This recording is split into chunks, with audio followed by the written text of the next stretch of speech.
चली भैया हम गायक कलाकार ब्रिजेश हलचल ए मस्ती रिकॉर्डिंग स्टूडियो के माध्यम से भैया रउआ समन के बीच में एगो बेवफाई गाना भेजा तनी भैया।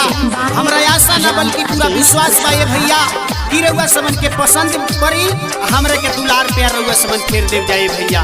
ए भैया इहे रउआ समन से विनती बा।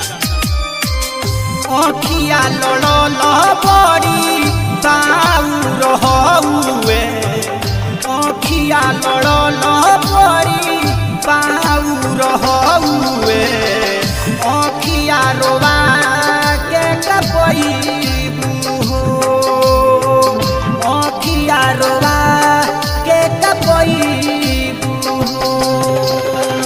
नजर मिलवलू जान प्रेमरो भई, नजर मिलवलू जान प्रेमरो भई, मिले खातिर कहा वा बोलैत तू हो, मिले खातिर कहा वा बोलैत तू हो। जान तरह से नजर लड़ल तो हेदे जादू हो गल, जादू मार गल, लेकिन हेदे पता लागता कि तार शादी होता, लेकिन छोड़ के जाता हम केंगा जिए भो। ए जा तू पिया के घरे जाइबू, हमार कौन हाल हो ये बेवफा, हमार कौन हाल। मस्ती recording studio Tamkuhi road Kushinagar. प्यार कोइल बारू रानी साथ निभाई हो, हमारा के बिचौरा हो छोड़ी मोती जई हो। करे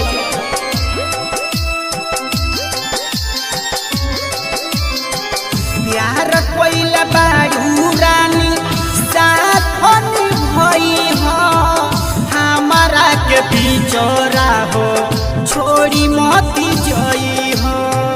बाबूजी के डर से भूली मोती जई हो, बाबूजी के डर से भूली मोती जई हो।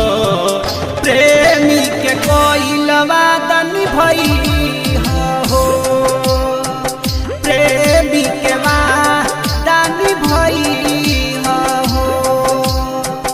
नजर मिलवलू जान प्रेमरो भई, नजर मिलवलू जान प्रेमरो भई, मिले खातिर कहाँ वहाँ बोलईबू हो, मिले खातिर कहाँ वहाँ बोलईबू हो। हे जान तू वादा कैले रहलू, जब तू नजर लड़ावलू तक कहलू कि राजा तरह से वादा करतनी कि हेदे तरह से दिल लागल बा, लेकिन पता लागत है जान तहार शादी होता कोई हो। तू पिया के घरे जाइबू, लेकिन हमार कौन दशा होई, हमार कौन दशा होई। ये जा तू हमरा के जहर दे के मुआ दो, ठीक ना कैलू। ये जा ठीक ना कैलू हमरा संगे हो।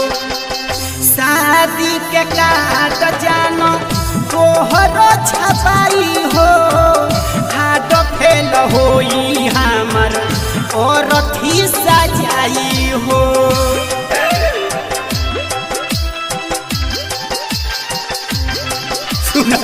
शादी के काट जानो तोहरो छपाई हो, हाथ फेल होई हमर और थी सजाई हो।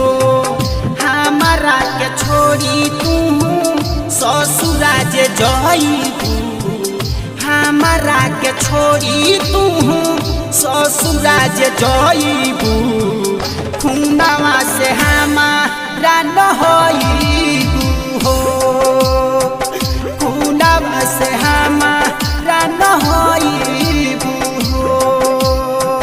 नजर मिलवलू जान प्रेमरो भई, नजर मिलवलू जान प्रेमरो भई, मिले खातिर कहाँ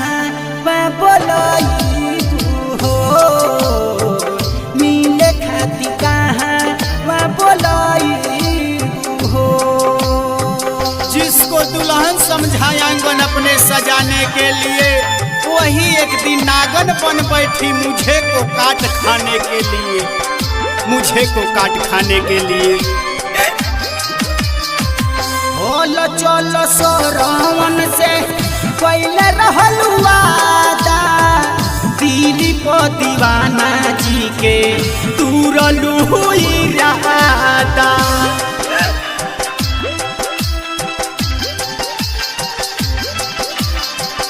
होल चल सरवन से पहले रहलू वादा, दिली को दीवाना कोहे तुरलू इरादा। लागल बाया सरानी दिलवा में हमारा, लागल बाया सरानी दिलवा में हमारा। आपन दुल्हा को बनइबू, आपन दुल्हा कब बनइबू।